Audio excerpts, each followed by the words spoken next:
اٹھائیے صحابہ کے حالات کو, اٹھائیے اہل بیت طاہر کے حالات کو. آج کس سے پوچھو کہ علی سے پیار ہے, وہ کہتا بالکل ہے, نہیں ہوگا تو منافق ہو جائے.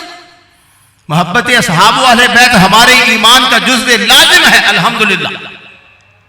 کشل مجوب کو اٹھا لیجیے. آج لوگ پتہ نہیں کیوں اس طرح کی نازیبہ باتیں کرتے ہیں کہ بابے شاہی کو نہیں, اللہ انہیں ہدایت دے, اور جو گستاخ ہیں اللہ انہیں نیست اور نابود فرما کے عبرت کا نشان بنائے. داتا حجویری رحمہ اللہ اپنی کتاب میں لکھتے ہیں کہ ایک دن رات کی نماز تھی, اس میں صدیق اکبر قرآن مجید کی تلاوت آہستہ فرما رہے تھے, اور رات کی ہی نماز تھی, جناب عمر قرآن مجید کی تلاوت بلند آواز سے فرما رہے تھے. سمجھانا یہ چاہتا ہوں کہ صدیق بھی قرآن پڑھنے والے ہیں, عمر بھی قرآن پڑھنے والے ہیں. اور توجہ, قرآن پڑھتے ہوئے ہماری نیت کیا ہونی چاہیے, سوچ کیا ہونی چاہیے. نبی مکرم علیہ السلام نے جناب صدیق اکبر سے فرمایا کہ آپ قرآن کی تلاوت آہستہ کیوں کرتے ہیں؟ توجہ, سوال بڑا پیارا. اب یہاں سے آپ یہ نہیں کہتے کہ حضور کو پتہ ہی نہیں ہے, یہ مقصد نہیں ہوتا. بعض لوگ وہ انتظار میں ہوتے ہیں کہ کب کوئی ایسی بات نکلے اور ہم معاذ اللہ تنقید کر کے دکھائیں, لو جی اگر حضور کو پتہ ہوتا تو یہ سوال کیوں؟ اس کا جواب بھی سن لیجیے آپ کے ایمان کی بقا کے لیے. حدیث صحیحین میں موجود ہے, بخاری میں اور مسلم میں, کہ جہاں بھی محفل ہوتی ہے وہاں اللہ کے فرشتے آتے ہیں, پہلے اس کو تلاش کرتے ہیں. ہم نے محفلوں کو ڈھونڈنا چھوڑ دیا ہے, اللہ کے فرشتے محفلوں کو تلاش کرتے ہیں. جب محفل ملتی ہے وہاں پہ جمع ہو جاتے ہیں, حتیٰ کہ قطار در قطار اونچی نشستیں بنا لیتے ہیں. جب واپس جا کر اللہ قدوس کی بارگاہ میں حاضر ہوتے ہیں تو اللہ فرماتا ہے کہاں سے آئے ہو؟ تو یہاں تم علم خدا کی نفی تو نہیں کرو گے, کافر ہو جاؤ. پوچھنے کا مقصد یہ نہیں کہ لا علمی ہے, تو وہ اللہ قدوس کو سارا معاملہ عرض کرتے ہیں. تو نبی پاک علیہ السلام نے فرمایا کہ آہستہ کیوں پڑھتے ہو؟ عرض کیا اسمع من اناجی, جس اللہ کی میں کتاب پڑھ رہا ہوں, میرا یہ عقیدہ ہے, ایمان ہے, یقین ہے کہ وہ آہستہ پڑھنے والوں کو بھی سن لیتا ہے. اسماء عربی میں اس میں تفضیل سب سے بڑی, اگر کوئی ذات لا یحتاج سننے والی ہے اسے اللہ وحدہ لا شریک کہا جاتا ہے. اور جب باری ہے جناب عمر کی رضی اللہ عنہ, تو نبی پاک نے فرمایا اے عمر تم قرآن زور سے کیوں پڑھتے ہو؟ ہائے ہائے ہائے. فرمایا آقا میں دو نیتیں کرتا ہوں, دو ارادے کرتا ہوں. پہلی بات یہ ہے کہ میں سونے والوں کو جگاتا ہوں, جاگو اللہ اللہ کرو, سونے والوں کو جگاتا ہوں. دوسری بات یہ ہے کہ اونچی قرآن پڑھ کر میں شیطان کو بھگاتا ہوں. یہ وہ ہے جس کے بارے میں حدیث کا مفہوم ہے کہ جس راستے سے عمر گزر جائے شیطان اس کا راستہ چھوڑ دیتا ہے. بعض خبیث سوشل میڈیا پہ کہتے ہیں معاذ اللہ ثم معاذ اللہ, نقل کفر کفر رباشد, نبی کو بھی اپنے انجام کا پتہ نہیں ہے. اور میں نے کہا شیطان تو نبی کے غلام کا راستہ چھوڑ دیتا ہے, تجھے ابھی نبی کے مقام کی سمجھ نہیں آئی. حدیثوں کو پڑھو, قرآن کو پڑھو, علماء کے قرب میں بیٹھو تاکہ تمہیں پتہ چلے کہ ایمان کا نور سینے میں محفوظ کیسے ہوتا ہے.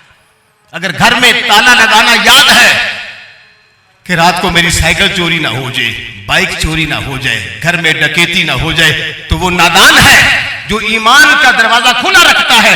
اس کو بھی تالا لگا کے رکھیے. کوئی منافق, کوئی کافر, کوئی مشرک, کوئی بدعقیدہ, کوئی گستاخ کہیں حملہ کر کے تمہارے ایمان کا ڈاکہ ڈال کے اس کا جنازہ نہ نکالے.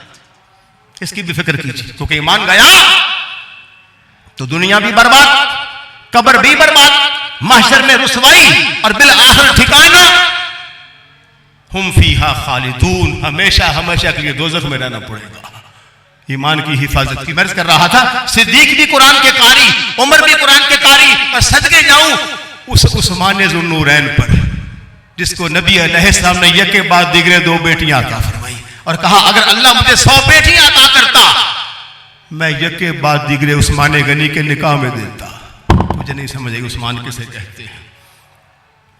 آپ جب شہید ہوئے تو آپ تلاوت کر رہے تھے قرآن کی, قرآن پڑھتے ہوئے فَسَيَكْفِيكَهُمُ اللَّهُ وَالسَّمِيعُ الْعَلِيمُ, یہ آیت پڑھ رہے تھے اور اس آیت کو پڑھتے پڑھتے آپ نے جام شہادت نوش فرمایا ہے. اور جناب علی اللہ اکبر کبیرہ علیہم السلام۔ زبان مصطفیٰ سے میں عرض کر رہا ہوں کہ حضور نے بشارت عطا فرمائی، حضور نے خبر عطا فرمائی، کیا صدیق بھی قرآن کا قاری ہے، عمر بھی قرآن کا قاری ہے، عثمان بھی قرآن کا قاری ہے، اور علی کیا ہے؟ ہائے ہائے ہائے، فرمایا علی مال قرآن، علی وہ ہے جو ہر وقت قرآن کے ساتھ۔ گواہی زبان رسالت مآب علیہ السلام سے آ رہی، اور یاد رہے علی مال قرآن، علی قرآن کے ساتھ ہے، بل قرآن مع علی، فرمایا قرآن علی کے ساتھ۔ میں نے کہا بات تو پہلے بڑی پوری ہو چکی تھی، یہ کوئی چھوٹی بات ہے کہ رسالت مآب کی زبان مبارک ہو علیہ السلام کی، اور شہادت ملے علی مال قرآن کہ علی ہر وقت قرآن کے ساتھ رہتا ہے۔ لیکن کریم کے کرم کی انتہا ہو گئی، علی تیرے مقدر پہ صدقے جاؤں، تیری عظمتوں کو بیان کرنے والی زبان وہ ہے جس پر اللہ کا قرآن جاری ہوتا ہے۔ فرمایا علی مال قرآن بل قرآن و علی، علی قرآن کے ساتھ ہے، قرآن علی کے ساتھ ہے، حوض کوثر تک۔ فرمایا نہ قرآن علی سے جدا ہوگا نہ علی قرآن سے بچھڑے گا۔ اور پھر تھوڑا سا اور نیچے آ جائے، امام حسین کی بات بھی کرنے جو کہ ہم حسینی ہیں الحمدللہ۔ صدیق بھی قرآن کا قاری، عمر بھی قرآن کا قاری، عثمان بھی قرآن کا قاری، اور علی بھی قرآن کا قاری۔ امام حسین کو دیکھو کربلا کے اندر، جب آپ کو یعنی 33 اور 34 نیزے اور تلواریں لگی، 67 زخم لگے ہوئے ہیں، لیکن سیدہ کا لال قرآن کی تلاوت کر رہا ہے۔ وہ میرا ایک شعر ہے کہ نیزے پہ سر ہے اور تلاوت زبان پر، نیزے پہ سر ہے اور تلاوت زبان پر، اللہ کا یوں کلام سنایا حسین نے۔ میں نے کہا سر، تاریخ گواہ ہے کہ سر کہیں پڑا ہے، در کہیں پڑا ہے، 33 اور 34 زخم لگے ہوئے ہیں، ایک ایک کر کے کم و بیش 70 افراد کی جانیں اللہ کی راہ میں جا چکی ہیں۔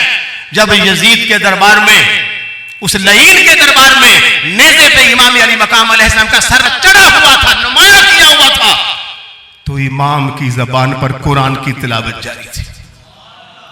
آج اگر تو صدیقی ہے، اگر تو فاروقی ہے، اگر تو عثمانی ہے، اگر تو علوی ہے، اگر تو حسنی ہے، اگر تو حسینی ہے، تو پھر تجھے قرآن کے دامن کو تھامنا پڑے گا۔